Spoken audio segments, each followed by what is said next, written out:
দেশের নিরাপত্তা ব্যবস্থার সামনে আবার উঠে এলো এক বড় ধরনের চ্যালেঞ্জ। গুজরাটে নিষিদ্ধ জঙ্গি সংগঠন জৈশ-ই মোহাম্মদ বা জেইএম এর সঙ্গে যুক্ত থাকার অভিযোগে আরও 5 জনকে গ্রেপ্তার করেছে গুজরাট অ্যান্টি টেররিজম স্কোয়াড বা এটিএস। এর আগে গ্রেপ্তার করা হয়েছিল 8 জনকে। আর সব মিলিয়ে এই মামলায় এখনো পর্যন্ত 13 জনকে আটক করা হয়েছে বলে তদন্তকারী সূত্রে জানা গিয়েছে। তদন্তকারীদের দাবি, এই নেটওয়ার্ক শুধুমাত্র একটি রাজ্যের মধ্যে সীমাবদ্ধ ছিল না। অভিযোগ, দেশের বিভিন্ন প্রান্তে হামলার পরিকল্পনা করছিল এই মডিউল। গুজরাটের মাটি থেকে তৈরি হচ্ছিল বিস্ফোরক, চলছিল পরীক্ষামূলক বিস্ফোরণ, আর একই সঙ্গে চলছিল পাকিস্তান ভিত্তিক জঙ্গি সংগঠনের সঙ্গে যোগাযোগ। এমনই গুরুতর অভিযোগ উঠে এসেছে তদন্তে। গ্রেপ্তার হওয়া 5 জন হলেন বিলাল আবিদ শেরা, মোহাম্মদ আয়ুব কাদিওয়াল ওরফে মোহাম্মদ খাদিয়াসান, মোহাম্মদ শফি মুখী ওরফে শফি চাপি, মোহাম্মদ হাসান কাদারিয়া ওরফে হাসান হায়দারপুরি এবং মোহাম্মদ আয়ুব সুনাসারা ওরফে মোহাম্মদ খালি। তদন্তকারী সংস্থার দাবি, এরা প্রত্যেকেই একই নেটওয়ার্কের সঙ্গে যুক্ত ছিলেন এবং দীর্ঘদিন ধরে নিজেদের মধ্যে যোগাযোগ রাখছিলেন। প্রশ্ন উঠছে, কিভাবে এতদিন ধরে এই নেটওয়ার্ক সক্রিয় ছিল? কিভাবে দেশের ভেতরে বসে বিস্ফোরণের প্রস্তুতি নেওয়ার অভিযোগ উঠল? আর সবচেয়ে বড় প্রশ্ন, এই পরিকল্পনার শিকড় কতদূর পর্যন্ত ছড়িয়েছিল? গুজরাট এটিএস সূত্রে দাবি করা হয়েছে, অভিযুক্তরা প্রায় 6 মাসেরও বেশি সময় ধরে নিজেদের মধ্যে যোগাযোগ রাখছিলেন। অভিযোগ, তারা গুজরাটের পাশাপাশি দেশের অন্য অংশেও হামলার পরিকল্পনা করেছিলেন। তদন্তকারীরা মনে করছেন এটি কোনো বিচ্ছিন্ন ঘটনা নয়, বরং একটি সংগঠিত নেটওয়ার্কের অংশ হতে পারে।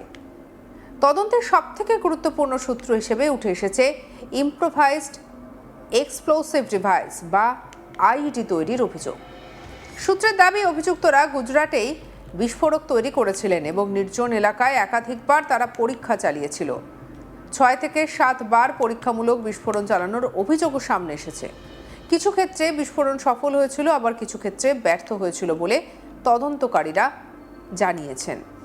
এই তথ্য সামনে আসার পর নিরাপত্তা মহলে উদ্বেগ তৈরি হয়েছে, কারণ কোনো জঙ্গি মডিউলে হামলা চালানোর আগে সাধারণত বিস্ফোরকের কার্যকারিতা পরীক্ষা করে যোগাযোগের মাধ্যমে তৈরি করে এবং নিজেদের মধ্যে দায়িত্ব ভাগ করে নেয়।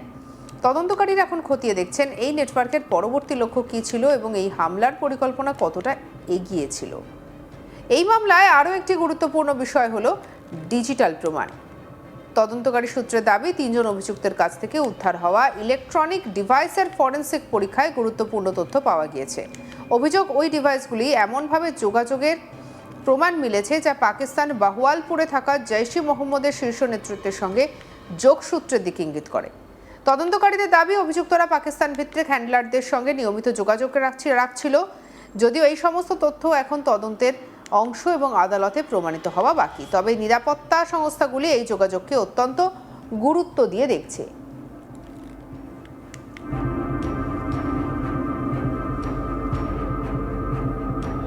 কি বলেছেন পুলিশ আধিকারিক, শুনবো।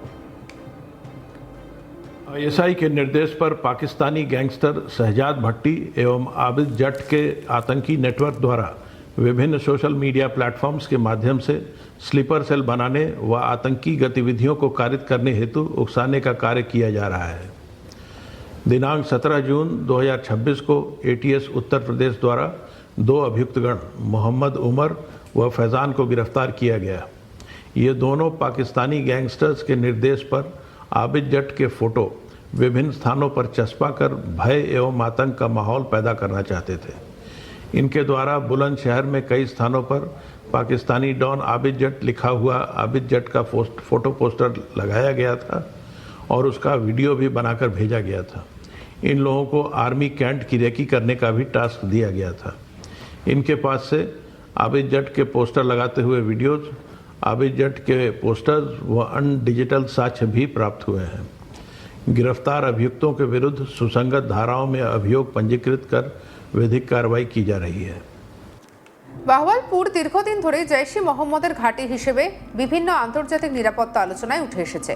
তদন্তকারীরা এখন খতিয়ে দেখছেন গুজরাটের এই মডিউলকে শুধুমাত্র স্থানীয়ভাবে তৈরি হয়েছিল নাকি একটি বৃহত্তর অংশের পরিকল্পনা ছিল।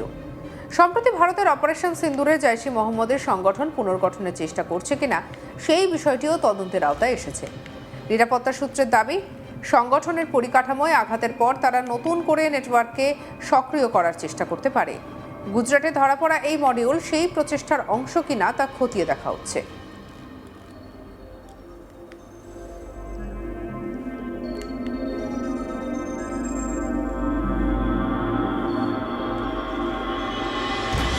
এই ঘটনার সবথেকে বড় দিক হলো জঙ্গি সংগঠনগুলি আর এখন শুধুমাত্র সীমান্ত পারের অনুপ্রবেশের উপর নির্ভর করছে না, বরং দেশের ভিতরে থাকা সম্ভাব্য সমর্থক এবং সহযোগীদের ব্যবহার করে নেটওয়ার্ক তৈরির চেষ্টা করছে।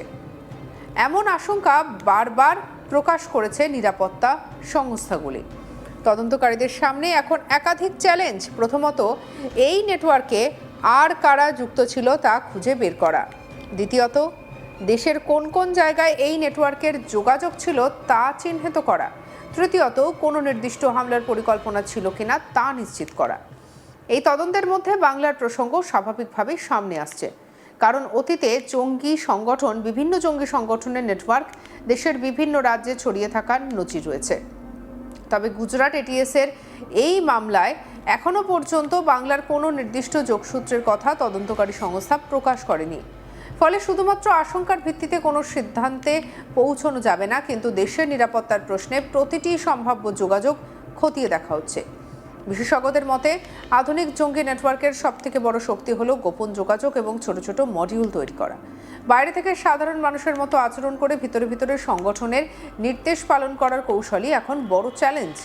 তাই শুধু গ্রেপ্তার নয়, পুরো নেটওয়ার্কের আর্থিক প্রযুক্তি এবং মানবিক যোগাযোগের শিকড় খুঁজে বের করাই তদন্তের মূল লক্ষ্য। গুজরাটের এই ঘটনায় আরও একবার স্পষ্ট হয়েছে, দেশের নিরাপত্তা ব্যবস্থার সামনে বিপদ এখনো বাস্তব।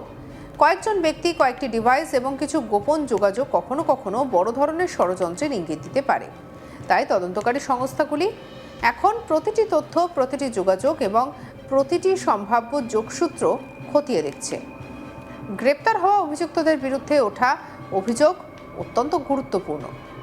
তবে তদন্ত শেষ না হওয়া পর্যন্ত, আদালতের চূড়ান্ত সিদ্ধান্ত না আসা পর্যন্ত এগুলিকে অভিযোগ হিসেবে দেখা হবে। কি বলছেন পুলিশ আধিকারিক, শুনবো আরও একবার।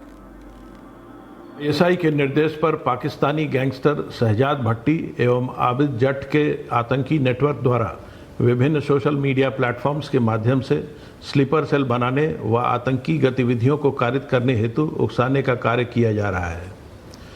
दिनांक 17 जून 2026 को एटीएस उत्तर प्रदेश द्वारा 2 अभियुक्तगण मोहम्मद उमर व फैज़ान को गिरफ्तार किया गया। ये दोनों पाकिस्तानी गैंगस्टर्स के निर्देश पर आबिद जट के फोटो विभिन्न स्थानों पर चस्पा कर भय एवं आतंक का माहौल पैदा करना चाहते थे। সঙ্গে রাখুন আজ তাক বাংলাকে সাবস্ক্রাইব করতে ভুলবেন না।